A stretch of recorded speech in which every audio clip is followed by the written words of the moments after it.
All right, all right, all right. Hello there, my darlings. Happy New Year to you. It is another glorious Wednesday, the first Wednesday of 2010, and you all know what time it is, honey. So get your crumpets together because it's time to dish tea, and you are dishing tea, honey, with Big Meat. Thank you all for coming out so much. I love you, and I want you to love someone else, honey. You know, it's that time. I'm feeling very exuberant, and I'm coming from a place. You may think I'm scatterbrained today, honey, but I'm just on fire right now. I'm just on fire, on fire, on fire. About ready to burn up some shit, honey, but it's okay. And that's in a good way. I'm not trying to go for total annihilation. Y'all know how I am. Okay. Oh, thank you for your love and support, honey. If you want to tune in, if you're tuning in and want to come in on the conversation, I'm going to encourage you to do so. I want you to call in at 347-205-9183. Once again, that's 347-205-9183. To join in if you have questions, comments, or concerns. Yes, once again, 347-205-9183. I'm going to say hello to all of you over there in the tea room, all of my tea sippers. Hey, babies. Thank you for coming in. I want you to dish your tea responsibly over there. We can agree to disagree, but please don't be disagreeable. I don't want to come over here and see cat fights and hair pulling and weave throwing through the computer screens, okay? So let's do it cutely, and we'll move forward, all right? Thank you so much. Here's my disclaimer. Y'all know I have to do this because I do have a potty mouth and I don't make any excuses for it. However, this show is for mature audiences, and the language and subject matters are not necessarily appropriate for children or anyone who is not mature enough to handle the subject matters. Your listening discretion is advised. Again, your listening discretion is advised, okay? So now we want to take this time to thank all of our sponsors. Thank you, sponsors, for your love and support and for believing in dishing tea. We're starting with Trade Day Management and PR firm. At Trade Day, enjoy a touch of Southern hospitality with a universal appeal. For your public relations and entertainment management needs, contact Travion Davenport at 678-523-3088. Again, that's 678-523-3088. 3088, or contact her by email at tradeDayPR@gmail.com. Tradeday, TREADAYPR@gmail.com. Thank you, Trade Day. Also, we want to thank Pharaoh's Treasure Box. Fine art, unique jewelry, and sensational 3D silk floral arrangements. Creations by Taps. For all of your decorative needs, contact Pharaoh's Treasure Box at 248-688-5178. or 5179. Once again, 248-688-5178 or 5179. Or you can email them at pharaohstreasurebox@comcast.net. pharaohstreasurebox@comcast.net. Thank you, Pharaoh's Treasure Box. Also going out to Parisian Wine Productions. Music to listen to. Music to lighten your spirits and lift your soul, specializing in gospel and inspirational house music and dance tracks. For your production needs, contact the CEO, Mr. Paris Hairston, at Paris42268@yahoo.com. That's Paris42268@yahoo.com. Thank you, Paris, darling, honey. Paris is burning, baby. Okay, thank you also to C-Train Productions. You're aboard the right train for all of your entertainment needs with C-Train Productions. Omar Casserly is the CEO and founder. For all of your casting, producing, and production needs, contact Omar at www.ctrainproductions.com. Once again, www.ctrainproductions.com. Thank you, Omar. Also, going out to, thanks go out to Life Fellowship of Christ Ministries. Live in Freedom Everywhere, LIFE.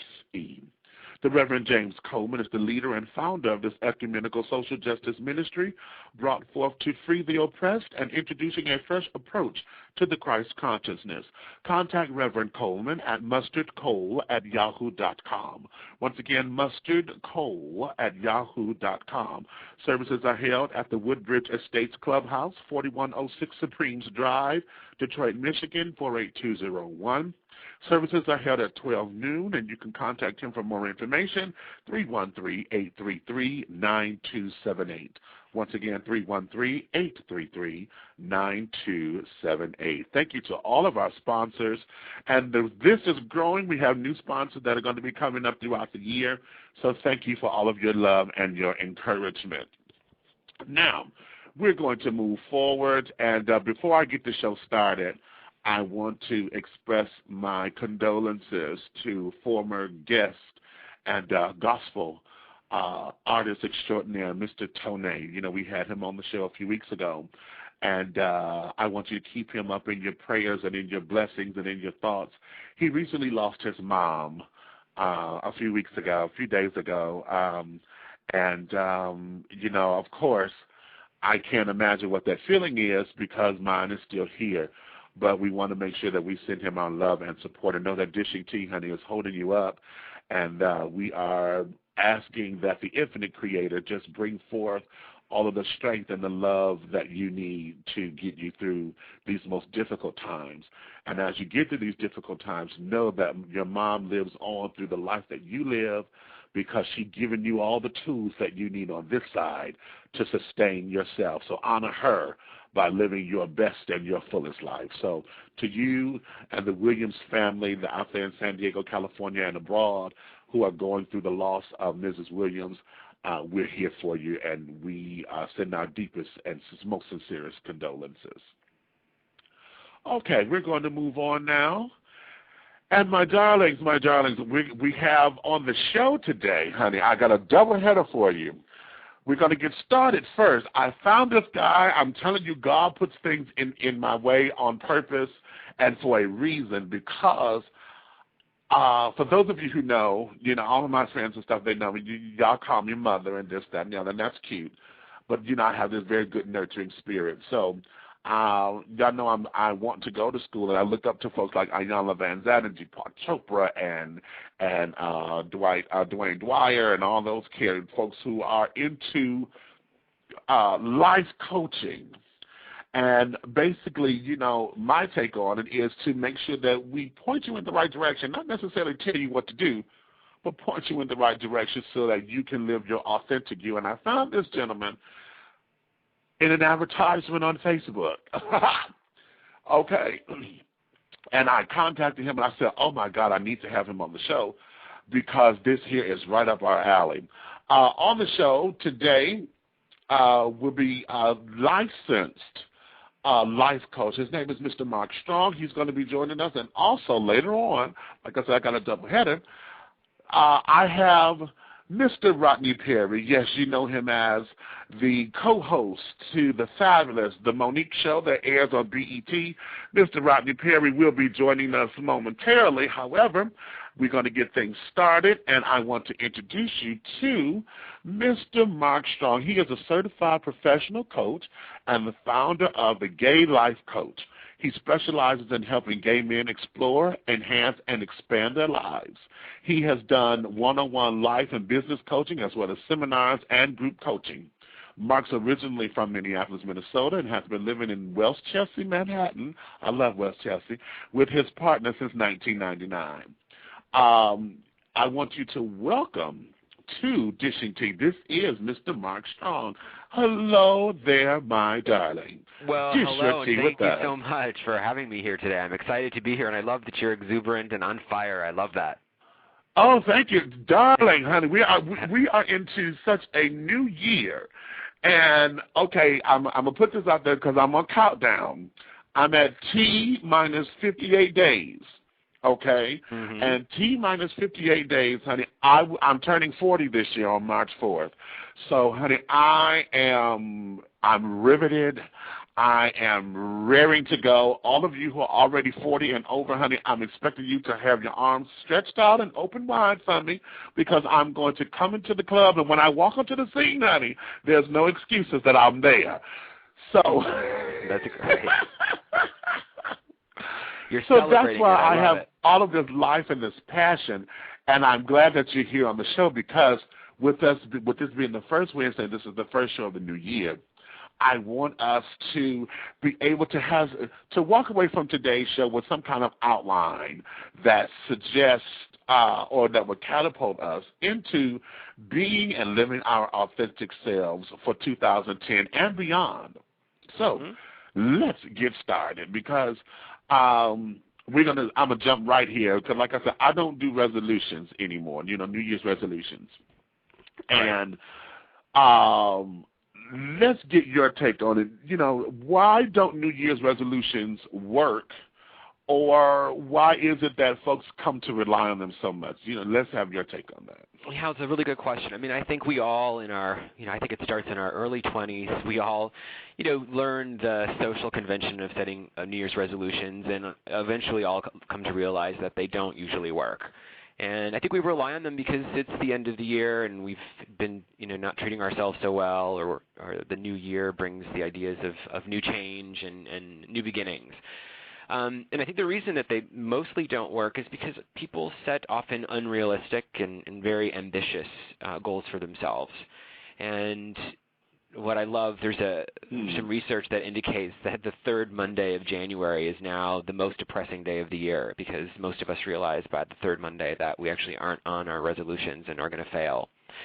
And so, the solution to that is really to set goals that are more realistic, and to work really, really small. And I think rather than setting these big goals of having six-pack abs in 3 weeks and lose 20 pounds in a month, people need to work a little bit smaller and be more realistic about what they can change. And I think it's also based on choosing one or two things that you can change, rather than having a list of 5 or 6.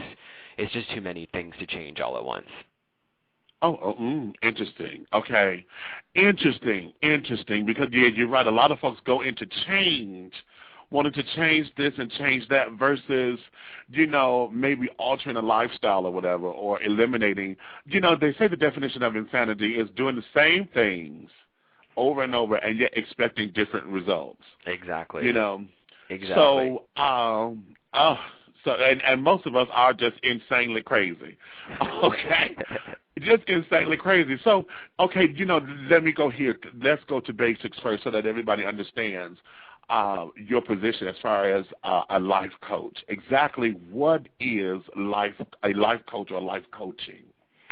That's a great question. Well, so, a life coach is really an objective advocate, and should be a licensed professional, and they should be licensed, who is a partner in helping you get what you want. So I work with clients every day who are seeking their life purpose, who are setting goals in certain areas of their lives, and then are dealing with the barriers that come up along the way. So we identify what those barriers are, and we work on bravery to work past them.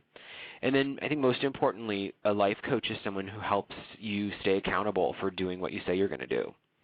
And that's the biggest part, I think, of life coaching. We all, it's hard for us all to see ourselves objectively, and our friends and family can see us more objectively than we can ourselves, but they have something at stake, and so oftentimes they don't tell us the truth, or they don't tell us the whole story.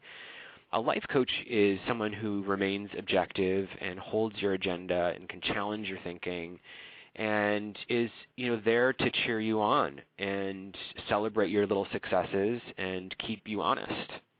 And that can range a whole host of different topics. I help some clients start businesses. I help some clients, make sure they finish a book proposal on time. But most of my relationships with clients are much more holistic, because everything is integrated in our lives. So someone might come to me for, a health issue or wanting to, change jobs. But inevitably, we're eventually setting goals in most areas of their lives.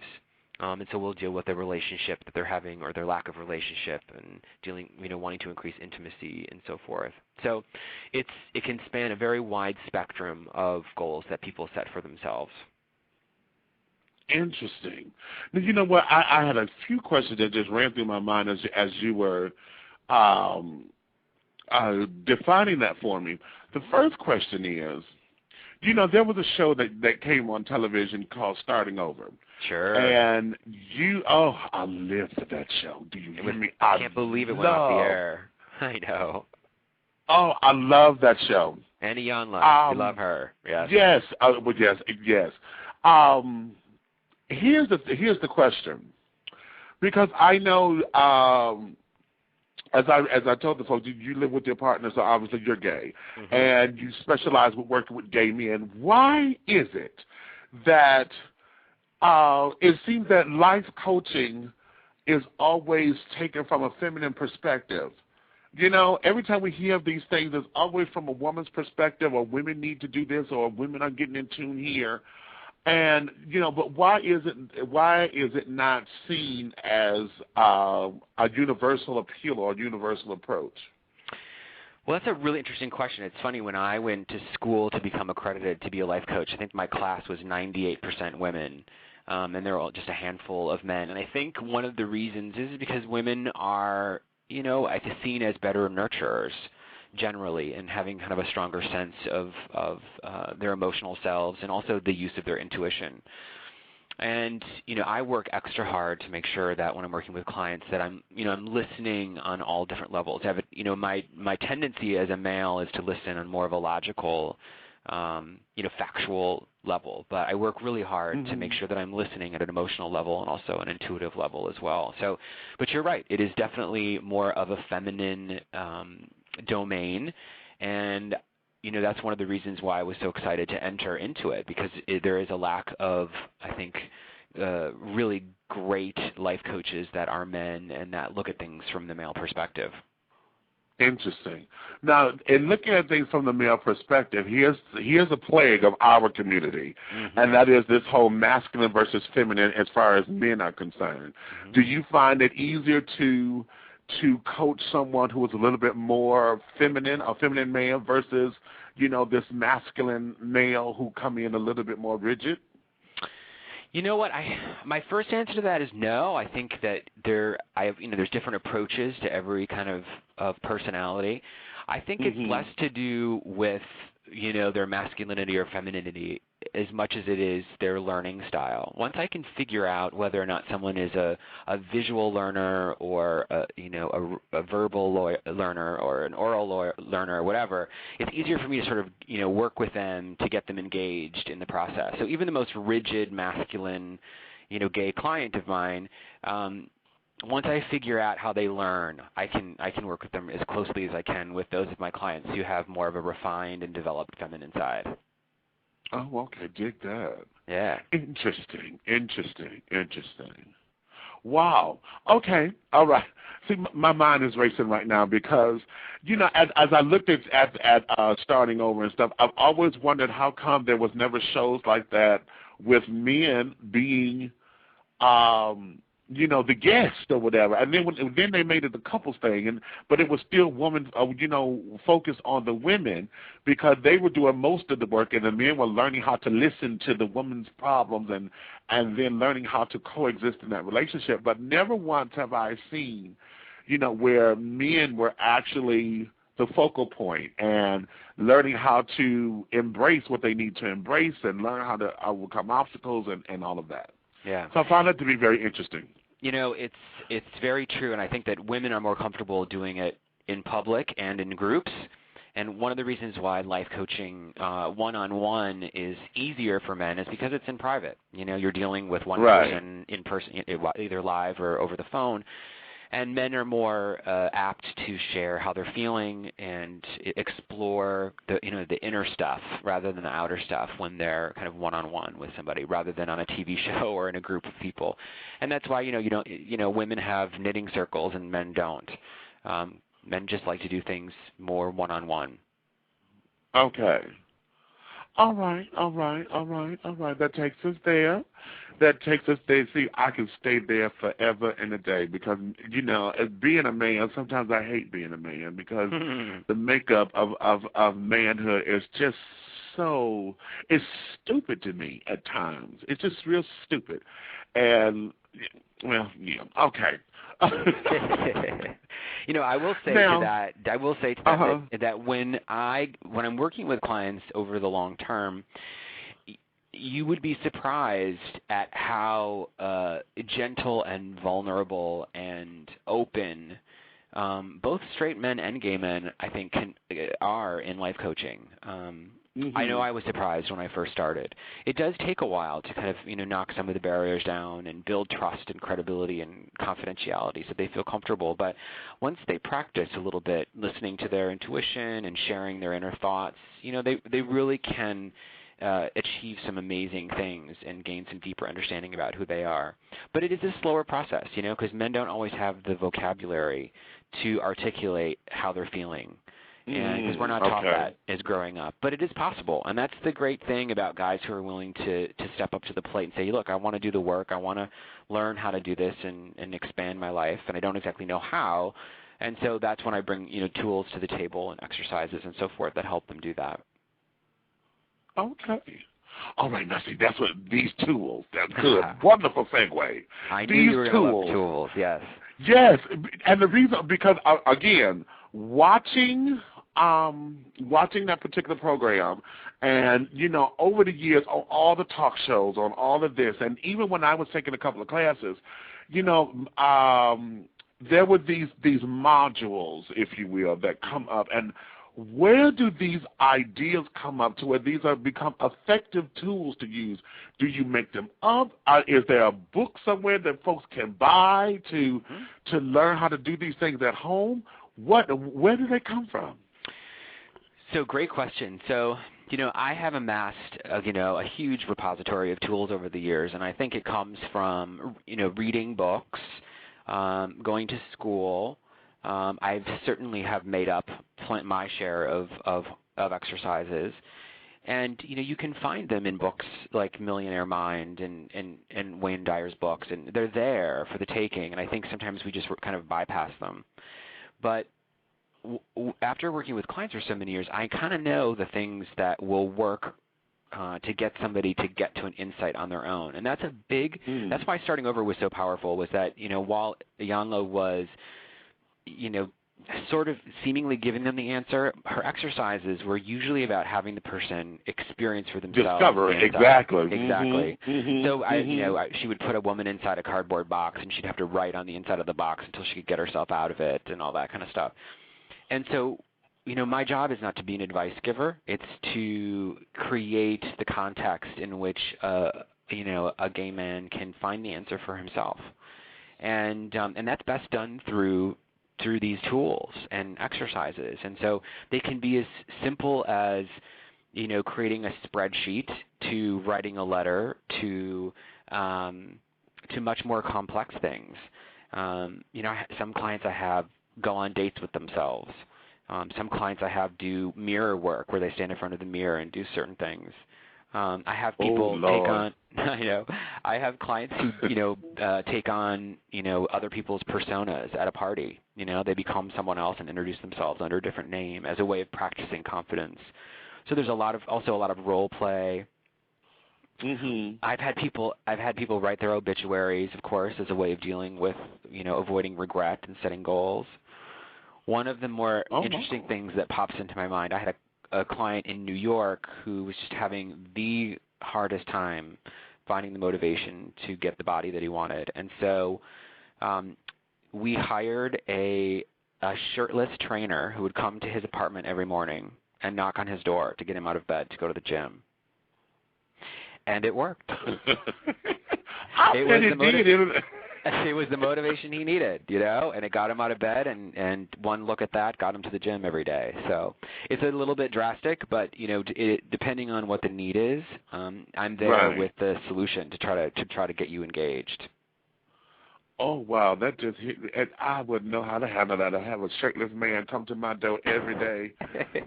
Lord have mercy, no, honey, that. Oh my God. Right. Well, exactly. Oh my goodness, honey. See, all kinds of things just went through my head on that for motivation. Yes.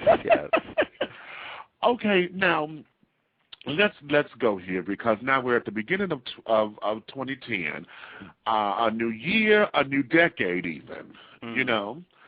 And all right, I'll come to you, and I am looking to get things started. I want to get my goals together. I want to make this happen, and I want it to be on some kind of long-term perspective. I don't want this to be just, the short-term goal or just the, the lose 20 pounds in 2 hours kind of thing. Mm-hmm.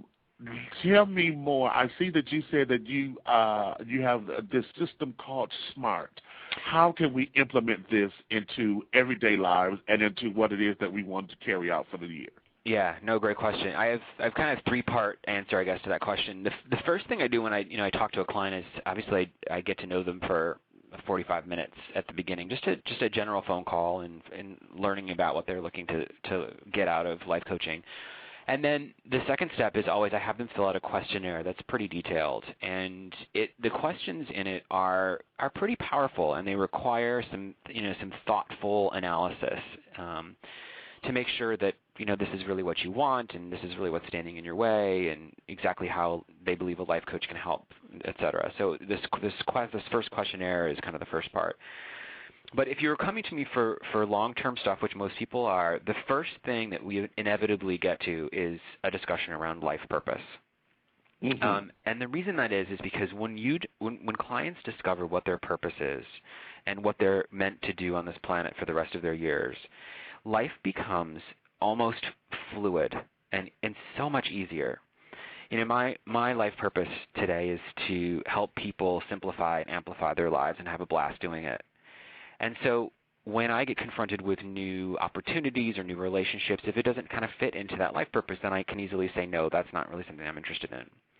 And so we work really hard on finding what a person's life purpose is. And there's a lot of really fun exercises that you can do to help do that. I have, as some examples, I'll have people scour magazines and culture for 20 people that they really admire because of what they do for their jobs or who they are as people as a way of kind of finding what they what they want to be like.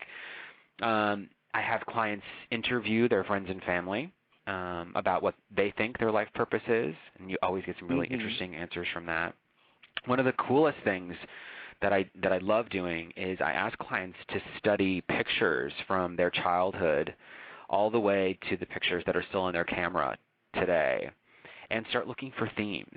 And it's amazing what clients will come back with. A client will come back and say, in a lot of the photos I identified, I'm usually, leading somehow, or I'm, making other people laugh or something. And it helps to kind of refine what they get pleasure from in life by looking back.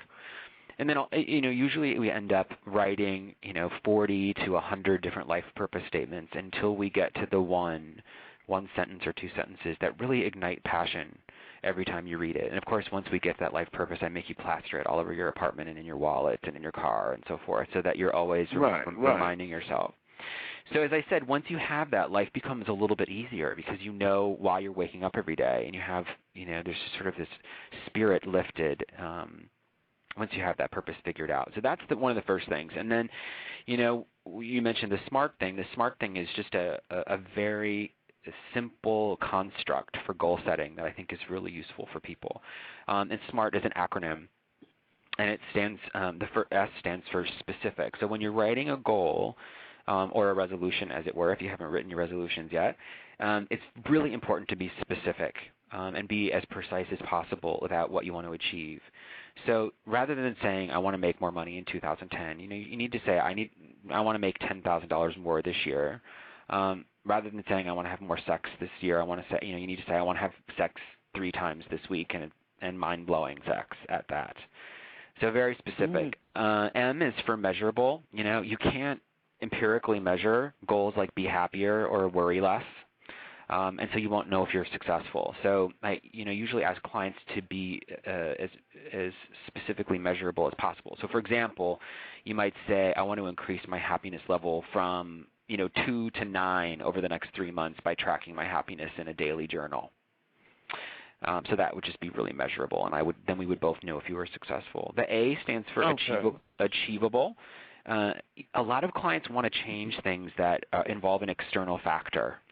So they want, someone else to change or something. And the fact is you can only change your behavior. And so it's important to create goals that reflect only what you can do and what you can affect. And then the R is simply reasonable.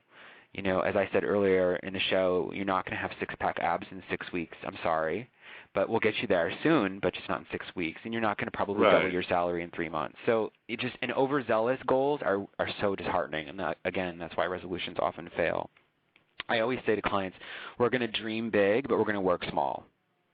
So we work in very small increments, but we dream really big. And then finally, the last thing is time-oriented. Every goal that you write and the individual steps to get you there should be plotted on a calendar. I have clients who say, who will put into their calendar, go to the gym.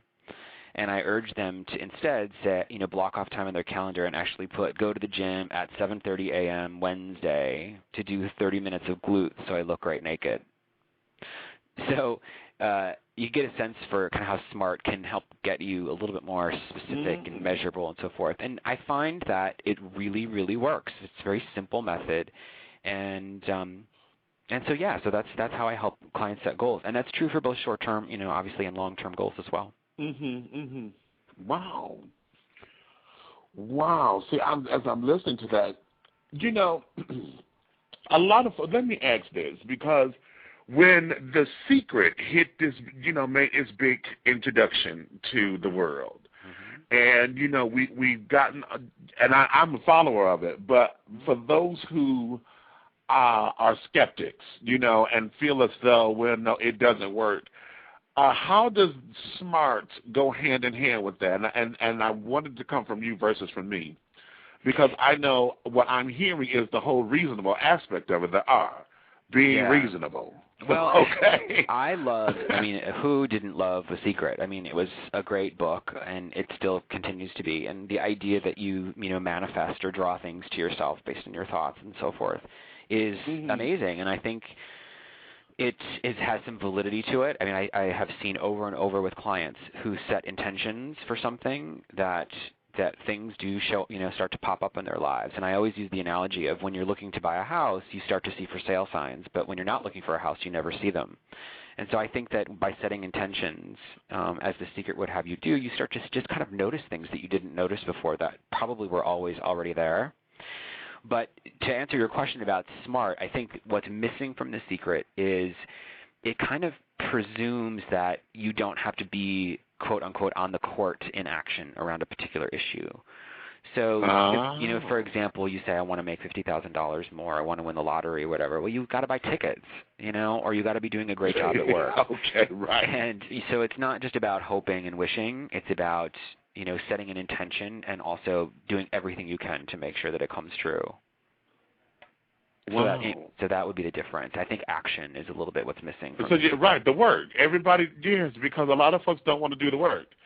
Which leads me to this question, because how, as a life coach, you say that your goal is not to tell you what to do, it's just to point you in the right direction. But how strict is the discipline in it? Are you the disciplinarian, or are you the one who put the onus on the client? So I would, when I reduce down what I do to its most basic, I think I've become incredibly adept at asking really powerful questions. And so the answer to your question is the onus is on the client. But my job is to provide the inquiry that gets the client, to the answer themselves. So at the end of a session, I have some clients who take on 15 assignments at the end of a session, and I have some clients who take on 2, depending on the velocity at which they want to work. But that work is done by them. But the homework is often developed by me in conjunction with the client. And, of course, it's homework that clients are excited about, and if they don't want to do it, then we find a better way that gets them more jazzed about it. But really, life coaching, my job is to hold your agenda, get us accomplished what you want to get accomplished, keep you accountable, but the work is definitely done by the client, no doubt about it. And, when clients ask me for advice, I usually don't give it. I will provide a spectrum of thoughts, for them to consider, but I'm always completely objective, which drives some clients crazy. Okay. Because some people really want to be told what to do, right? And but when they find the answer themselves, they have much more conviction about it, And okay, because see, I know, and see, I'm so not licensed in this, and I am looking to do that because, like I said, I've been doing this kind of work all of my life basically, because I've helped my mom raise my brother and sisters. You know, people who come into my life, particularly as a gay man. You know, because like I said, they call me mother. So those who have come out after me, and latched on to me, I felt it was my responsibility to help them along the way, to be a mentor or whatever, to guide them through this whole experience of coming out and what it means to be a gay man, and et cetera, et cetera. So in understanding that, I know it frustrated the hell out of me whenever, folks would come for advice or want to know this or want to know that. And yet, when you map out the plan and they totally divert from it, right, and then come to you asking, okay, what did I do wrong, and they'll pick up the pieces. Oh, that's just like nails on the chalkboard to me. Right, right. So, well, you bring up an interesting distinction between, mentoring and therapy and life coaching. And a mentor is usually someone who has had a previous life experience and is passing on their learnings to someone who is going through that experience. So, okay. Obviously we have a lot of mentor relationships in the workplace and so forth. Right. When it comes to therapy, I usually say to clients that therapy in all of its modalities, whether it's psychotherapy or counseling or what have you, is usually about bringing people from dysfunctional to functional, whereas life coaching is about bringing people from functional to optimal. And that isn't to say that a life coach, we don't go into the past and look at why you have a belief about yourself that you learned when you were 6 or whatever. We just don't spend a lot of time in the past, whereas oftentimes therapy and counseling spend a little bit more time in the past. Life coaching is much more present and future-oriented. Also, I like that. With regard to the advice thing, it's funny, when you're helping somebody come out as a gay man, you do have your experience and you can share with them your advice. But when you're a life coach and someone asks you the question like, am I in love with him? I can't answer that question for you, And, right. and those are the kinds of questions that come up in life coaching. Should I start this business and should I quit my job? It's not my job to help you, it's not my job to tell you the answer to that question, but I will do everything I can to help you find the answer that you're most confident in. And so anyway, that's the distinction there. Ah, yes. The lovely, let me set out your options and then you pick, honey. No, you ain't putting that on me. So, okay, then you sit up there and say, well, you said and this, that, and the other, then I got to sit up here and deal with 15 years worth of hell because, in 2 minutes because you sitting up there wanting to, basically charge me for it. Yes. Oh, my God, I've been there. Oh. I hear your pain. Yes. Woo. Okay. So now, from this particular point, let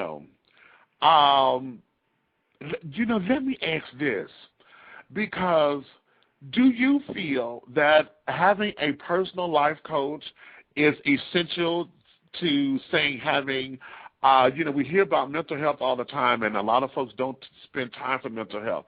But do you feel that having a personal life coach is just as essential as having a personal therapist and or a personal personal care physician and, all of those kinds of things? Because I see this as some kind of mental health benefit, However, it's not talked about a lot. It's not encouraged. It's not. In fact, you don't even hear about these kinds of things until they come on television, on Oprah or Dr. Phil or something. Yeah. And then when they get to that point when it's on television, you have such extreme cases. Right. As if they're going for the sensationalism. So would you say that it's a help? Is it a growing business? What? Well, life coaching is certainly a growing business, and I do, not just because I am a life coach, but I do think that for many, many people, life coaching is a really important thing to consider at certain times in your life. Life coaching doesn't have to be forever, like a relationship with a physician would be, in the same way that I guess a relationship with a therapist doesn't need to be either. But if clients are dealing with particular transition issues, or if there's a particular grief issue that needs to be dealt with, or having relationship problems, or people just simply want to expand their lives in positive ways, in terms of growing their business or deepening the intimacy in their relationship or whatever, a life coach can just be such a huge boon to get you what you want. Certainly people can do it on their own, but I know that most of us have suffered from the fact that, we have the best intentions and then we can't seem to follow through. And I'm as guilty of it as anyone. I read hundreds of self-help books, and I have my own hard time applying the lessons to my own life, and I hired a life coach about 5 years ago. I was really struggling in my day job at the time. I was running 2 divisions, and I was kind of overemployed. I was just so overwhelmed, and I hired him to help me deal with some work-life balance issues, and of course soon we were dealing with lots of other issues in my life. And I was just staggered by how quickly I was making change. I was learning to say no. I could set boundaries where I couldn't before. I was getting healthier. I mean, it was just really amazing. And that experience inspired me to go to school myself to help other people get the same experience that I did. So it's that advocate part, It's just, I wish we all grew up with kind of a Merlin wizard kind of person next to us who is always looking out for our best interest and teaching us and keeping us on track and helping us set goals. But that's just not the way that things work. So, yes, I do feel like it's important in certain times of life, especially if there's crisis or if there's a desire to expand. A life coach can be a huge help. Oh, wow. I love it.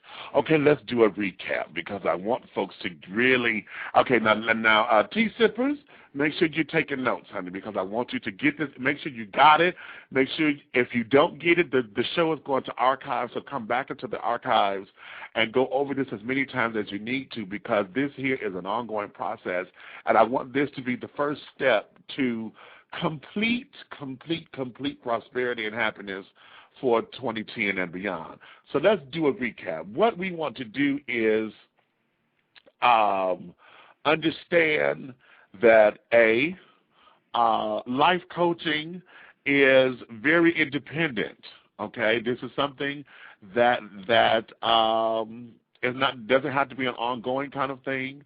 This is something that can help you through the transitional periods of your life. This is something that can point you and to help guide you into the direction that you want to go. Remember, you're the driver. Life coaching is just like the map, okay, or your GPS system, okay, to help you navigate your way through those areas that you may not know about. Margaret, let's recap some of the things that we want to do as far as, let's recap the SMART system, and let's recap a little bit of homework, some of your homework assignments that you said you like to do. Absolutely. So SMART, again, is a way to write really great goals that are easier to stick to. So SMART is an acronym, and it stands for specific, measurable, achievable, reasonable, and time-oriented. And if you can incorporate those 5 elements into each goal that you write, you have a much higher chance of reaching your goal. So that's really important.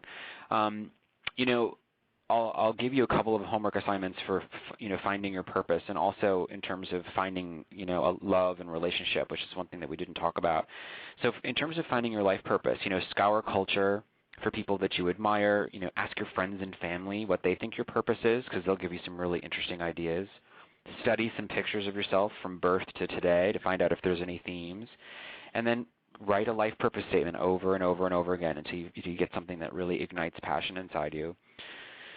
Some other homework for people who are looking for love that I always love to give people and remind people about is, list out the feelings that you want to experience inside of a relationship. So feelings of love, trust, passion, etc.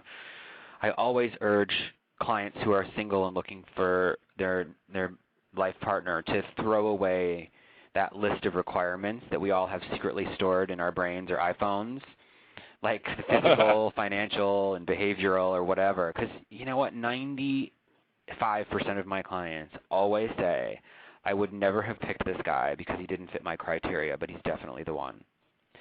So get rid of the requirements because it will open up a whole new slew of men that could be your life partner. And then you've heard this before, and I think Yanla was a big fan of this. Create a vision board that represents the relationship that you want, and that's through pictures and words, and put it next to your bed or whatever. But make sure that it's a vision board that's based on the relationship that you want and not the man you want. I like that. Yeah, let the universe take care of the when and the how and the who. Your job is just to be clear on the kind of relationship that you want and make sure that you put yourself in the path of as many quality men as you can.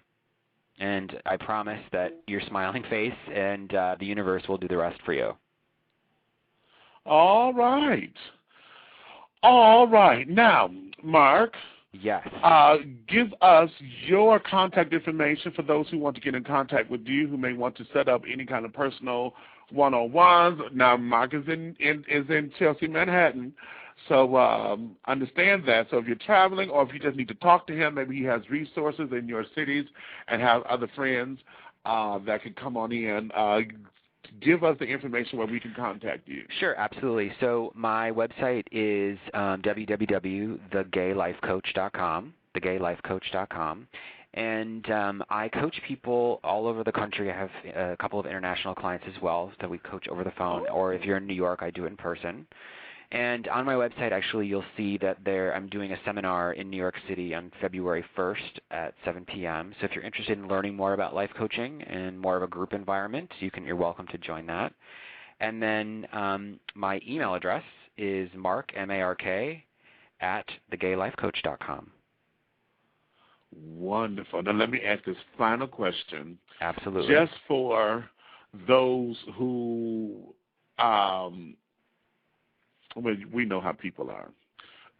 Yeah. Is there a difference culturally with life coaching, between the races?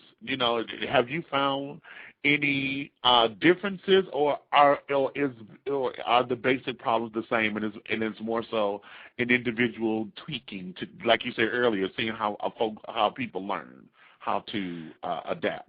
That's a great question. I have over the years had my share of all different ethnicities and races, and I will, I want to say that the differences are slight, I would say. I think that the experience of upbringing for some is different sometimes, but I don't think it's based on race. I really don't. I think everyone's life experience is so unique.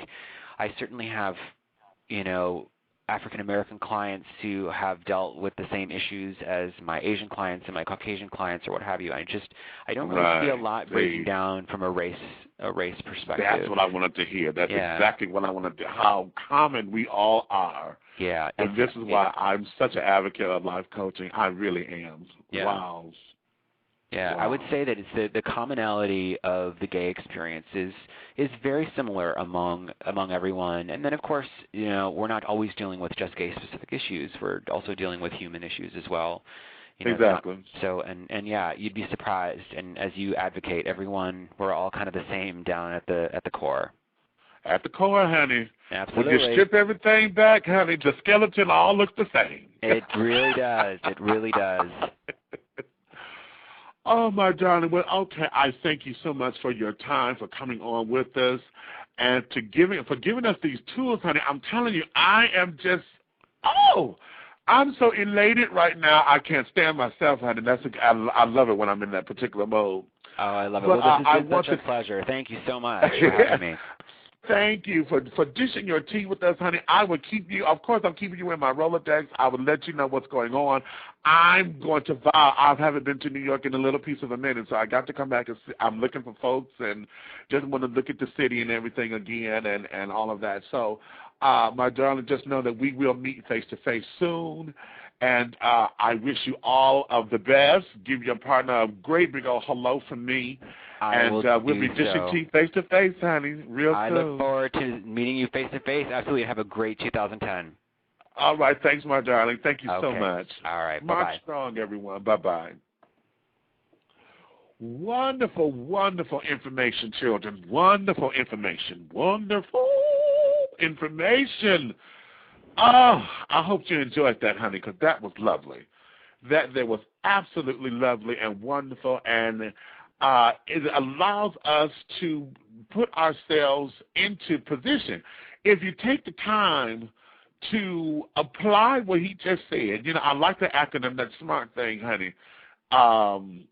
Specific, measurable, achievable, reasonable, and time-oriented. See, that there, I think a lot of us, if we understand those particular principles, honey, we will understand how it's so basic. It's basic. And see, how we say, you have to be careful what you ask for because you will get it. And I've always taught all of my kids, and whatever, I always taught them, you have to be specific with the universe and put it out there the way that you want it so that it comes back. Because if you just put it out there generally, honey, yeah, you can say, I want a man, honey, but then got this old buck tooth, broke down something that, that wasn't really fit for anything because he doesn't want to do anything with his life. And then you stuck because you just said you wanted a man and blase, spleen. So, let's get it together, children. Let's get it together. We're on a new year, and for those of you who have made resolutions and things, that's all cute, well, and wonderful. Let's stick to it. Let's apply these tools and see how we can stick to the resolutions and stick to what it is that we've accomplished and say we want to accomplish for 2010, okay? So I'm living for that. I'm living for that. Oh, all right. Now let's take time. I want to say to you that I am really and truly in awe of all of those who have made and taken time to really settle with themselves, to say that, okay, it's time to do me. When I moved down here to Atlanta almost 3 years ago, that was my quest. I'm on this quest for self-discovery and self-fulfillment, and I said it's time for me to do me because I've been doing everyone else. I've been doing, and making sure everybody else's life was fulfilled and they were able to ascertain their goals and things. And I really started to understand what that means for me when I moved down here and got into a space where it was just me. I wasn't around to care for everyone else's problems because they wasn't on my desk. I had to focus on mine.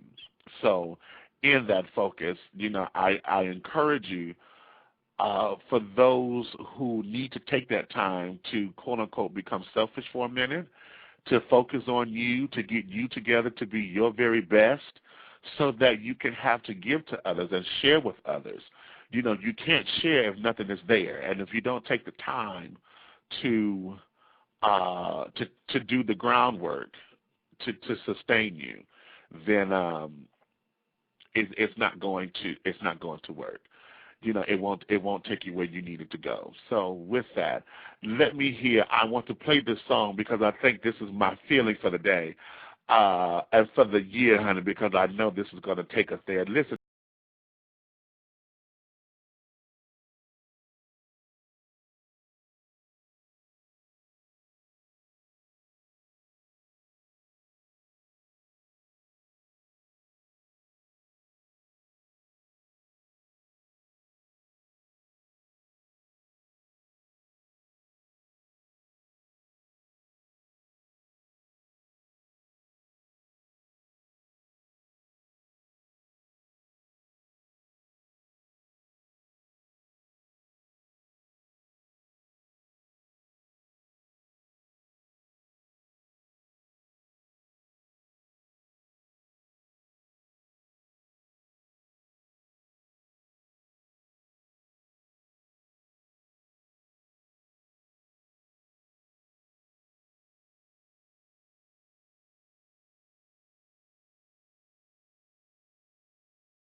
Lord. Yes, yes. I am one with the infinite today.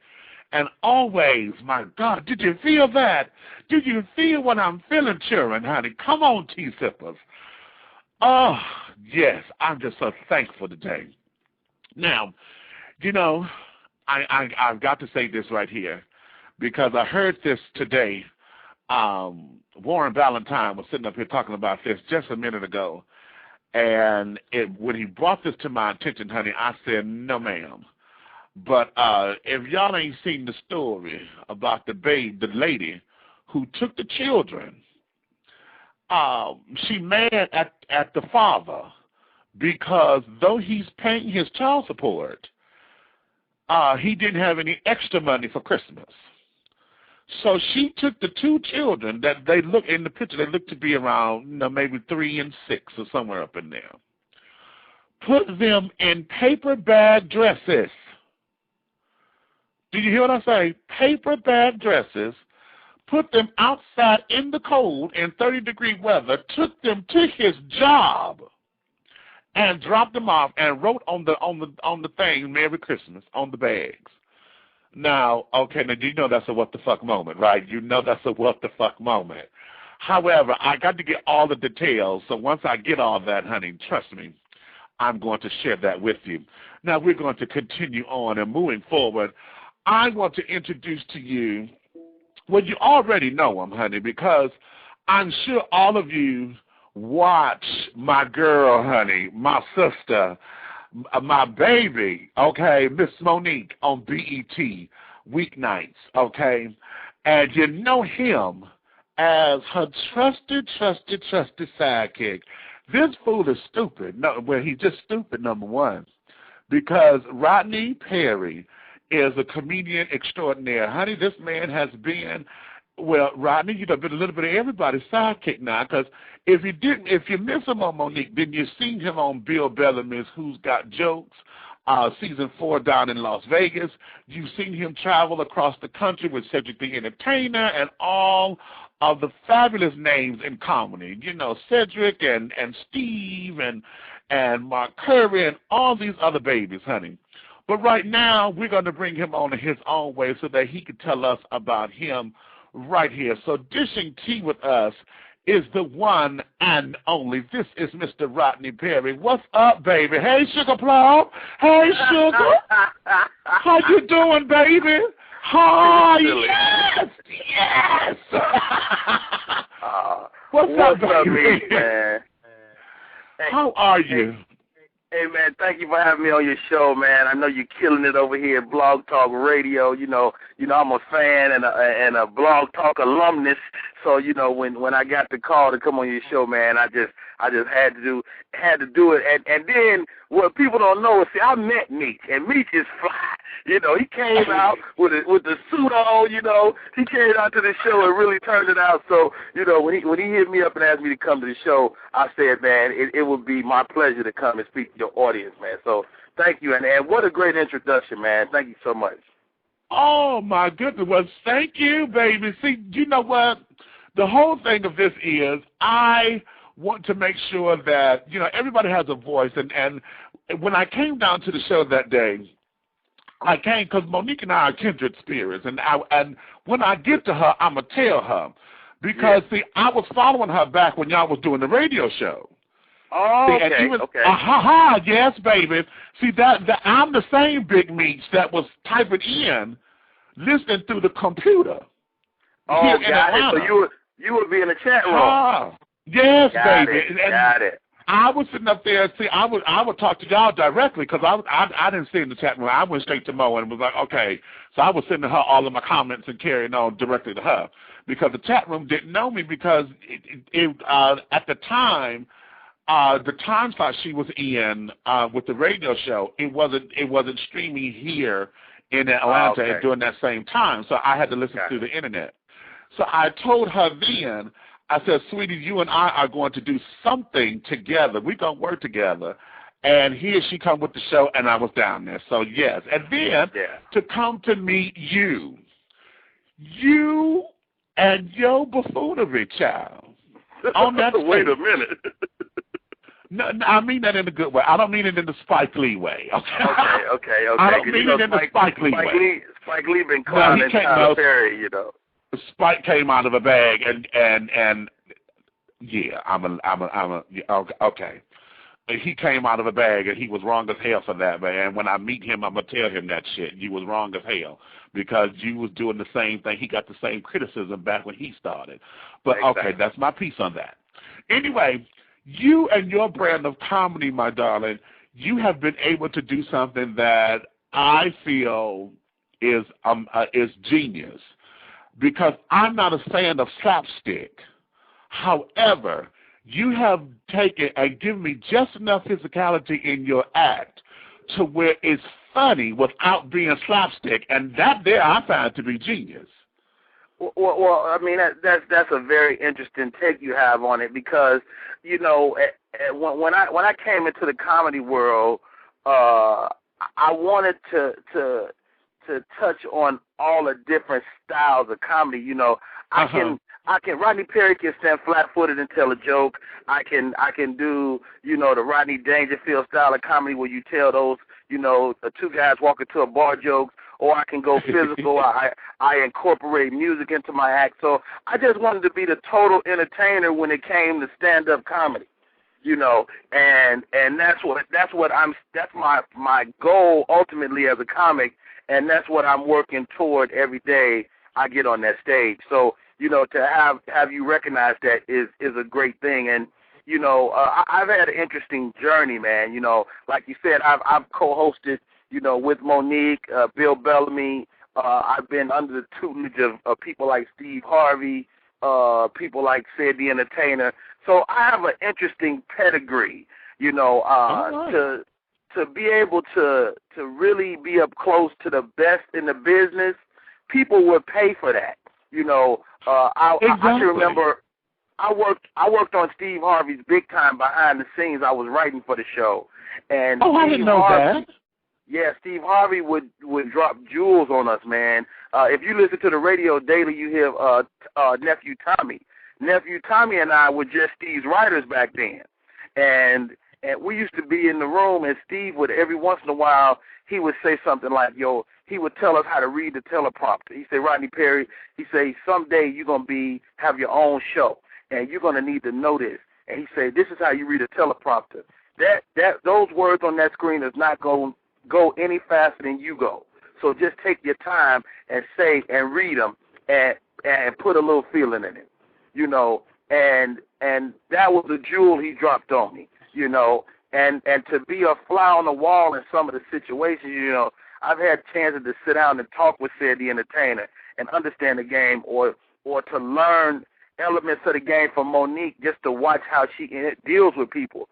You know, Monique is the most generous comedian I ever worked with, because this lady shares her light with me, you know, and I really appreciate that, you know. And I have my friends and family, man, we want to see more of you on the show. Well, that's going to happen. See, before you can in this life, before you can get your own thing, you got to be willing to serve, you know. And that's the mode of my life I'm in right now. I'm in my service mode, and anything Monique needs, I'm going to be there to serve her, because I'm going to need somebody to serve me when I'm in that position. If you don't shut up, man, I'm about ready to sit up here and walk through this damn phone. That is beautiful right there. Oh, my God. Oh, wow. Wow, that's powerful right there. We got to be willing to serve. See, so many of us, you know, is ready for the limelight. I did the red carpet for the BT Hip Hop Award, and the girl, she stopped me. You know, a couple of questions. One guy stopped me. He was like, Rodney Perry, you know, you guys got the Monique show. George Lopez is coming. Brian McKnight has a show. He said, with so many late night talk shows on the landscape, do y'all feel any competition from Wendy Williams? I say, dude, let me explain something to you. And this is what people don't consider. I said, there's been a void of black faces on television for years. So to have Latin, black, and all of us on the late night landscape now is remarkable. Exactly. You wouldn't ask Jay Leno that, but you would ask a black talent that. We are, right. One thing I learned from Monique is we applaud the people that look like us. Wendy Williams, she's supposed to be on TV for 20 years. George Lopez is supposed to be on TV because there has been an absence of us. The show that we do with Monique is important not because of Rodney Perry or because of Monique. It's important because of the people that get to come and sit on that couch. We take a Tony Award-winning actor that you should have heard of, but you've never heard of, that won't sit on the couch on Jay Leno, that won't sit on the couch on the late night show. So now our young men and young women know that there's another option besides maybe being an athlete or being a comedian. But I can go to New York and become a Tony Award-winning actor. Or I can if I am challenged and I don't have no legs, it's not over for me, because we interviewed the two athletes. The wrestlers, yes, baby, yes. One blind, one with no legs. That was the most awesome two human beings I ever met. That was willing to work even though they didn't have that. See, you don't get to see those people, man. And so that's why that show is important. It's important, for those reasons, in addition to the fact that, nigga, we funny. Okay, right. And we're going to do that every night. Exactly. I love the intimacy of the show. When I went there for the taping, and I'm telling y'all this now, I went there because my diva, Miss Stephanie Mills, honey, is coming on. So when they aired that, honey, y'all would hear my mouth all through it, because Rodney was teasing me all throughout the taping because I talk back and Karen, I'm one of them folks who get involved. Okay. You had a good time. I did, and I told Clive and everybody that I'm coming. Oh, you know what? Before I go on with my statement, let me send out condolences to you and the show, and everybody down there at the Monique show, because they lost one of the crew people, Maureen. Over the holiday break. So over the past holidays, we just really found out about it yesterday. Just to give you a quick insight, man. Beautiful lady. Did all of our set dressing, our set. Like when you look at the couches and you look at those things, and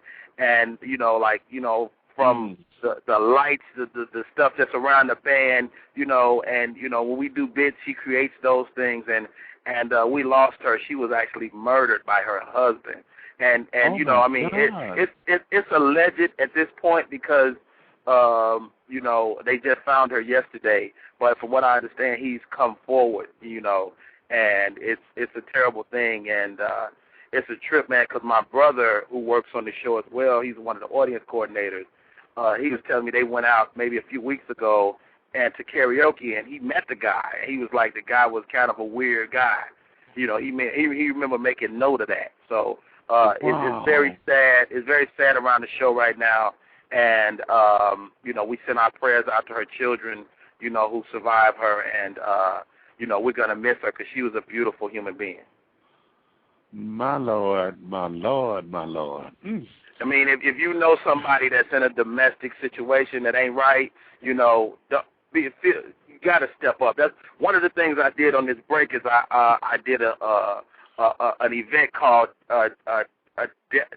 Dinner for Divas, and it was a lot of women from the shelters that have been physically abused, and the lady that put it together, she got them all, evening gowns and makeup and hair, and then I was the MC for the evening, and it was a really powerful evening because what people don't realize, we look at the woman that's going through that, but nobody really takes inventory on her children. Right. The abuse as well. I mean, my mom was physically abused, so I have a unique perspective on that. So and they didn't even notice when they hired me to do it. That I even had that background. So it was a very interesting event, a very powerful event, and those ladies are going to come and they're going to be in the audience over the next week when we go back to taping next week. Okay. Oh, lovely, lovely, lovely. Okay. Okay. Oh. Now, see, that's what I'm talking about as far as the intimacy of the show, the reaching out, and I like the idea of, you know, making this a community effort. You know, we're still that village, baby. We're still that village. And I like that. I like the fact that you guys are coming out and demonstrating, not just talking, but you're demonstrating how the village works. And I like how you put that. You know, we have, you know, the Tony Award winner actors and carrying on that would not have made a Jay Leno show or whatever, because, and folks don't know them. And these are African American folks, you know, absolutely, who have paved the way and have done these things, you know, to let us know, honey, that yes, I'm still doing me, I'm doing this thing, and it can be done. And I love you guys for that. Now, let me go here, because, see, you are talked about and teased about your family, honey, about you having all these umpteen hundred children. I got many babies. Yeah, because at last count it was 5 with 1 on the way. Is the sixth one here yet? The sixth one has arrived. I have 5 girls now and 1 boy. My daughters are, my children range from 21 to newborn. My 21-year-old is in college at LSU. My son is 16, and then I have a 14, 8, 6, and newborn girls. You know, 14, 8, 6, and newborn.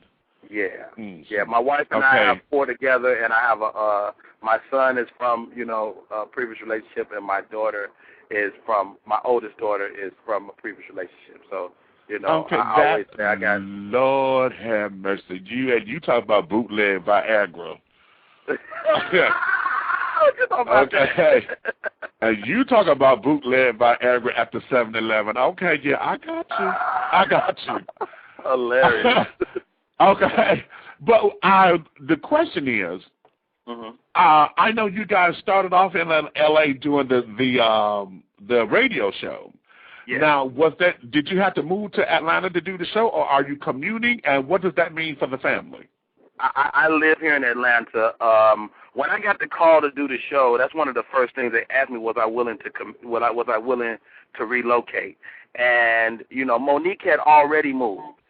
And I knew it would be incredibly difficult for me to be the father that I need to be to my children and not be there every day. I mean, to have 2 teenagers, a 16 and a 14-year-old, it's impossible to do what you need to do with them from a distance. You know, I mean, exactly. It's hard to be a dad to a 14 and 16-year-old across town, much less across the United States. You know. Okay, what'd you say, cross town here? Okay, really? Get on the bus or the train. Shit, I'm coming to beat your ass. Yeah. Okay, stay right there till I get there. This is a 45-minute ride. Anyway. Yeah, okay. And you know, and remember why I'm coming to do it too. So right, because you done forgot hell. It's been a major move for my family, for my wife especially, because my wife had to supervise this move while, you know, being very pregnant. You know, and so she's my champion. She got my back, and you know she had to really make this happen. You know, and I got here on the ground. We're leasing a home now. We haven't bought here in Atlanta yet, but I'm looking for us to be here at the very least.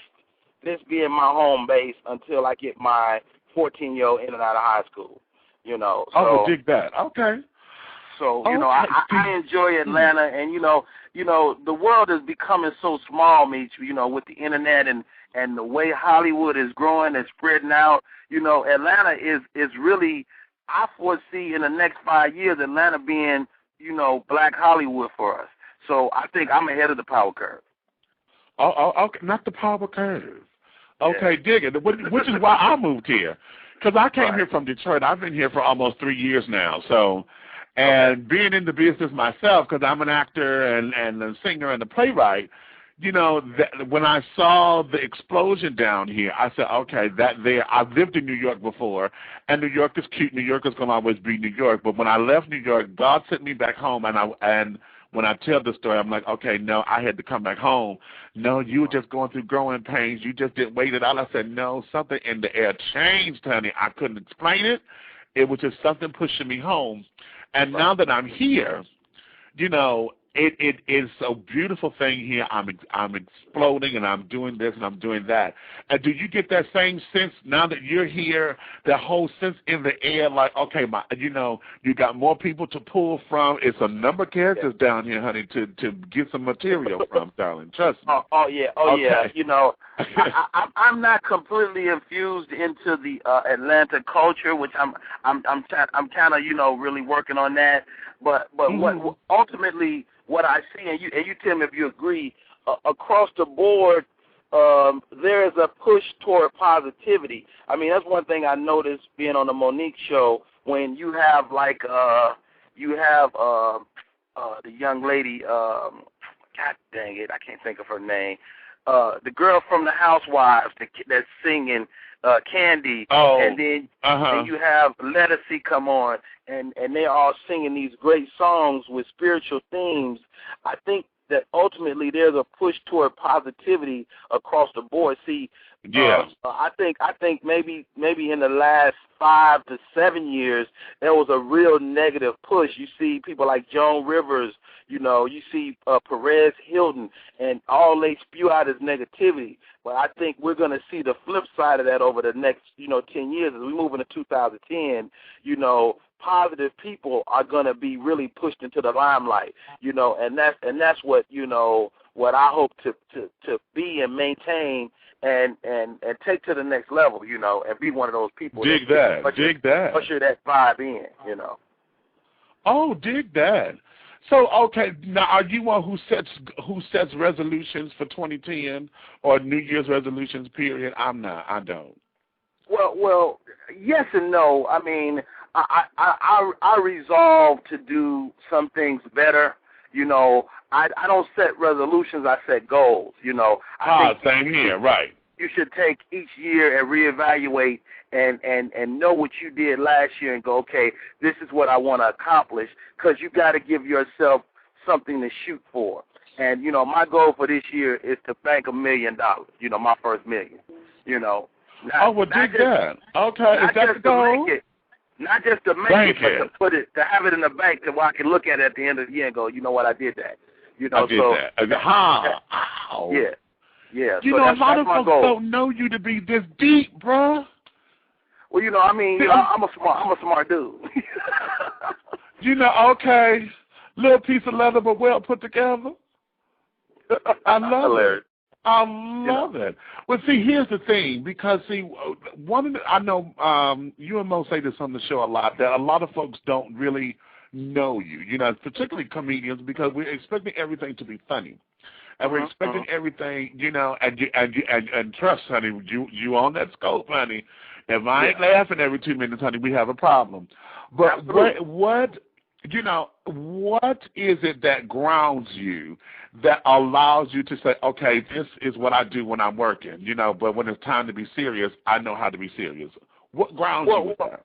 Well, I think, first of all, I don't like comedians that are always on. You ever be around a comic and he throwing stuff out and it's sometimes it's inappropriate. So there's a time, like, people ask my wife all the time, is he always funny? And she's like, no, when he's at home, he's dad and husband. So, there's a time and a place for everything, and so that's not just something you give lip service to, that's just the truth. So when it's time for Rodney Perry to tell jokes, best believe I do that with the best of them. But there's also a time when you got to be clear and concise and let people know that, because like people will say, they'll use that word, they'll use buffoon, they'll use, that. But those are people that don't know Rodney Perry, because Rodney Perry, talk about himself in the third person sometimes. I don't know why I did that. But anyway, because you're talking the third person. Yeah, exactly. Okay. But the reality is that we're all multifaceted. Like you, as you the host, are different from you, the guy that you're going to meet live, who's different from the actor, who's different from the singer, you know. So exactly. you get to have different levels. See, one thing that's wrong with black people in our community is we don't allow ourselves to have genre sometimes. Like, white folks get this. White folks Will Ferrell get to make silly movies. Black folks, we make silly. If we make a silly movie, then we looked at as bringing down the whole race. You know what I'm saying? Why y'all got to do a silly-ass movie like that? If you don't, I'll tell you, I'm going to come through this damn phone and step on your tonsils. Say that shit again. We don't get to have genre, you know, and we deserve to have genre. We deserve to have a horror genre. We deserve to have a slapstick genre, if that's what it is. We deserve to have that. But it's not even to keep us from it. It's ourselves. Exactly. You know? Wow, that's real right there. See, that's what I'm talking about, man. See, a lot of folks, this is the kind of stuff, you can't buy this, people. This is the realness. Right. I know, being on the road and when you were with, you know, those who are considered to be the greats, you know, the Moniques and the Steves and the Mark Currys and the Cedrics, this is the kind of stuff I know goes on backstage. So how do you bottle it all in? How do you pull from it? What do you know that you could keep to yourself and then share with others? How do you maintain all of that? Because everything you just said, you know, I'm about ready to take notes and I'm going to go stand on the mountaintop and say, okay, Rodney Perry, see that. Okay. Well, you know, you have to take inventory of everything. Like I'm of the belief that everybody has something to give you, good or bad. Like, right. And so you know, even assholes you meet have something that you can take and learn from. Like I told you about my stepfather being abusive. Well, I learned still a lot of my man from him because, you know, although he was abusive, he was a very good provider. So I was able to take the good out of that and also learn that you should never put your hands on a woman. So I learned two different things from him for two different reasons. In terms of comedically what I've learned, you know, everybody brings something different to the table. Said the entertainer is the greatest people person I ever been around. Said make everybody feel like family. So when I'm around Said, I take from him, you know what, everybody, when you interact with people, they should feel like family. You know, you should, you know, and you'll see me adopt a little part of that into Rodney Perry. When you're dealing with Steve Harvey, the one thing that sticks out about Steve Harvey is he's the consummate businessman. Steve Harvey, there is nobody that's business is as Trump tight as Steve Harvey. You know, Steve Harvey is a merchandising machine. Everything from his clothing line to how he run his radio show to how he do his stage show. Steve Harvey owns his name lock, stock, and barrel. So once you realize that, you're like, man, I want to do my business like Steve Harvey. Then you meet like a D.L. Hughley, who is a smart man, and he developed a political savviness out of a guy that couldn't read at first. So what you learn from D.L. Hughley is overcome adversity. There's nothing you can't overcome if you're willing to work. You know, there's no substitute for hard work. So Monique is kind of a combination because Monique is not a man. So when you're dealing with a woman, you got different sensibilities. Monique is where Cedric is everybody's family member, everybody's cousin, everybody's uncle. Monique is everybody's sister, everybody's mother. You know, that's why she hugged you. That's why Monique, after the show, will take pictures with everyone. When we do live shows, Monique don't do parties after the show because everybody that wants to take a picture, she'll do that. You know, she'll wait. She'll take pictures with 1,000 people if 1,000 people stand there and wait. You know, so you learn from Monique humility. You know, and so you take those valuable lessons from each one of those people, and hopefully, in the grand scheme of things, you know, in Rodney Perry, you'll create the ultimate, you know, performer/comedian. You know, and you gotta do your homework. You know, I don't just study comics. I study James Brown. You know, people don't know James Brown was the first superstar. Well, no, he wasn't the first, but he's the first in recent memory. Like James Brown had a private jet. You understand? James Brown couldn't get his record played at certain radio stations. He would buy that motherfucker. That's how James Brown was. So you start, you say, okay, you know, you take little bits out of that. So, you know, I think ultimately what I'm saying is we got to know our history. We got to know where we want to go, and then you can get there.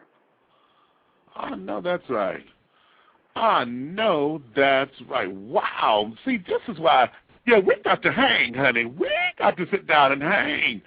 I mean, really, see, this is the kind of vibe. I love this shit. When you sit down and actually have a purpose and you can see the goals and everything. Now, I just got my timer. Hold on for just a second.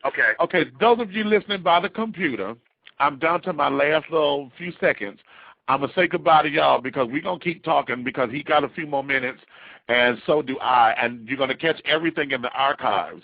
So make sure you log on to the archives and catch it there because once this thing stops streaming on the computer, you won't hear anything. If you're still on by phone, you're going to catch everything until I hang up, okay? So thank you to all of my guests today, and thank you all for listening to Dishing Tea. I want you to come back next week because Dale Guy Madison will be back. We're going to do and have the first book from the Naked Boys Book Club here at Dishing Tea. We're going to review the book and go into some more things. So all of y'all who read the book, come on back next week. I'll talk to you then, so we're going to keep on going. Now, Rodney, yes, sir. Like I said, we need to sit down, and we need to sit, particularly coming from a brother. See, this is the kind of shit that I know. See, I get so sick of hearing this about black men, gay, straight, whatever.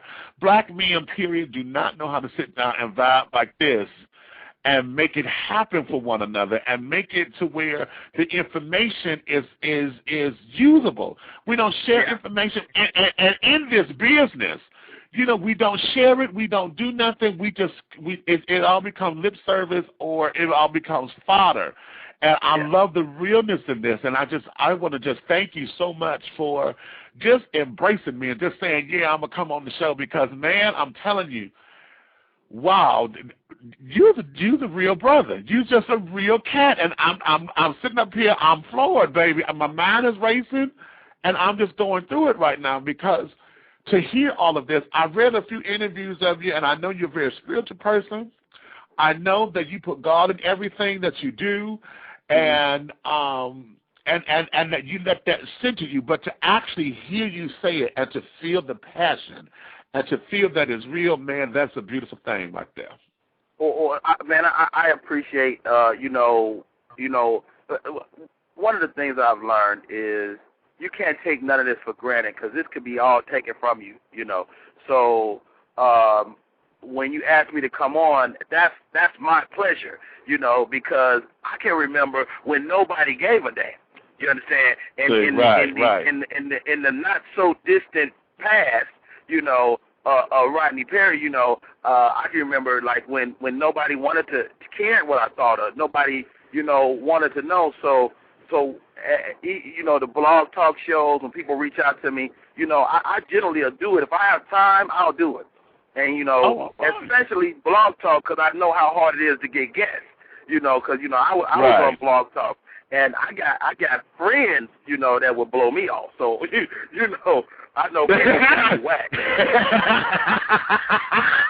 Right. Okay, don't get me started, because I had a very important guest stand me up. But I won't name him. But y'all knew who it is because you heard the show. Anyway, in moving on with that, you know, are you coming back to Blog Talk? Because I know since everything started happening and the move and coming to do television show with are you coming back? My time has been so pushed. I want to come back, but I don't want to half-ass do it, and that's the only reason I haven't come back yet. But because it takes, you know, Blog Talk, it might take an hour out of your day, but that's a valuable hour, and it takes, people don't realize the preparation that you spend leading up to your show. You know, so I understand that. So I don't want to half-ass do, you know, my show, and I take my show very seriously. I'm looking to fuse in, Ustream and Blog Talk though, and that's what. Oh, dig it. So that's what I'm looking to do. So you can kind of simulcast me and see me at the same time that you hear my guests and things of that nature. So I'm looking to come back, but Rodney Perry in the very near future is going to be getting into the producing game, and I'm going to be producing some TV stuff, which is kind of a scoop because nobody knows this yet. So I got a fucking exclusive. In the next 6 months, you'll start to hear about, maybe I'll come back on when I can really talk about it, but you'll start to hear about, Rodney Perry hosting a show and probably producing his own show, real soon. So, like I say, before you can get your own thing, you got to be willing to serve. And, I've done my time, and I've learned from some great people. So, Rodney Perry will get a shot. I'm looking in the next 6 months to a year doing an HBO and or Showtime special, to showcase my comedy as well, because get out of here, you better fucking go. I did, I've done comedy too, but that's all short form, so people don't really know me at length. So I'm gonna get to do my 45 minutes, my hour set on national TV. We're trying to work out a deal for that right now, and I'm just trying to and raise these babies, man. I'm still raising my kids every day, and taking care of my family. Dig that. Wow. Now, you heard it here first, babies. I love when I get exclusives. I love it. I love it. I love it. That puts me in the loop, dude. That puts me in the fucking loop. Okay. Yeah, you're in the loop. You're in the loop for real, because I ain't really told nobody. Wow. Oh, well, wonderful, wonderful. Well, okay, now what can we expect from you coming up with being on the Monique Show? We know there's elements of the show that people really didn't get to see because we shoot stuff that haven't made it into the show yet. But I've done a lot of comedy sketches that you'll see. We've done 60 shows to date. We got a deal to do 150. So we go back to work next week, and you'll start to see comedy sketches. I got some great characters that me and the writing staff over there have created. And it's going to be a great addition to the show. The executive producer, Marilyn Gill, and I, we sat down, and she was like, Rodney, she's in essence, she's like, everybody wants to see more of you. So you'll see more of Rodney Perry infused in the show. I was on a Twitter the other day, and the girl Twitter is like, what is Rodney Perry's function on the show? Well, you'll get to see that. You'll get to see, and if you've ever if you've ever been at the show live, you really feel me live, because me and my warm up guy Gerard, we have a great time on the stage live, and people don't really know that, so you'll start to feel a lot of that, through the audience, and the audience at home will get a glimpse of some of the stuff that we do live on the stage, and in the future, the show will be closer to being live, like. Now we'll shoot and you'll see it maybe a week later. The show will be closer to like maybe a day later, or the same day. Dig it. Yeah. That's what we're working toward, on the Monique Show. Oh, well, lovely. Okay, so yes. So tell everybody in the audience department, my name is Demetrius Dennis Taylor, a.k.a. Big Meat. I want to be just as popular as Miss V, honey. I'm coming. Okay, I'm coming, and I want my silver bracelet so I can be a VIP. Enough said. Enough said. I got the blue one already, honey. I want the silver one. Hey, enough said, man. Thanks so much, man. I got to go back in here. I got another meeting today. But all right, it's been a pleasure. Thank you so much for coming out, and I will see you on the set, baby. Hey, nothing but a thanks. Stay blessed, me. You too. Thank you so much. Ladies and gentlemen, this was Mr. Rodney Perry. Thank you so much. Oh, I love it. I love it. I love it. I love it. I love it. I love it. I love it. I love it. I love it. I love it. Yes, yes, yes, yes, yes, yes. So, all right. Are you guys getting the thing together? I am feeling rather that way. And hey, D-New. Oh, they came into the tea room over there, D-New Black Messiah. Hey, Pharaoh's Treasure Box is over there in the tea room. Hey, what's going on? You know, I hope you guys got a lot out of today's show. I am, Lord, I tell you, I was on high and I'm still high. And I kind of got that little, you know, that feeling of, you know, just there in Utopia. I feel blessed. I feel honored to have Rodney come on and to have Mark come on and to give us jewels. Did you feel that today? Wasn't that the theme today? Just jewels, jewels, jewels to encourage you to continue on and to move forward in life. So for those of you, I encourage you to come back into the archive to catch this show and to listen to it and to pull from it what you need to sustain yourself and to sustain your life and to take you to the next level, whatever that is for you here in 2010.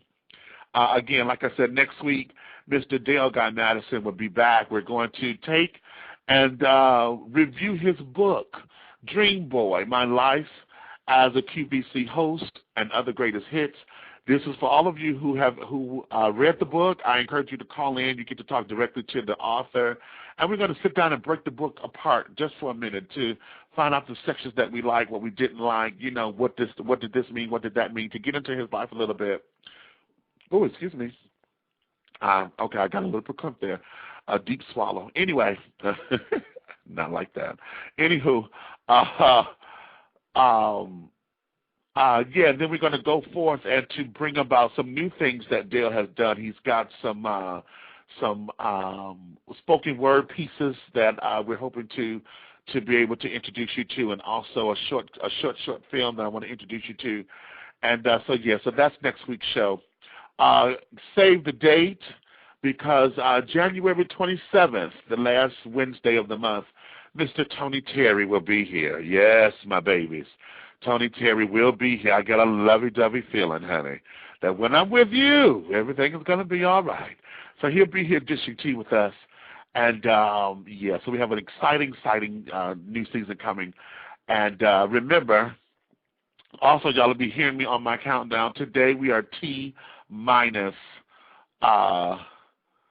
58 days and counting till your old boy turns 40. And I'm loving it. So with that, I bid you a farewell on this particular Wednesday. I encourage you to tell a friend if you love me, tell an enemy if you hate me, but one thing is for certain, that this will continue on and move forward. So with that, my darlings, thank you for dishing tea with Big Meat. I'll talk with you guys soon. Ciao.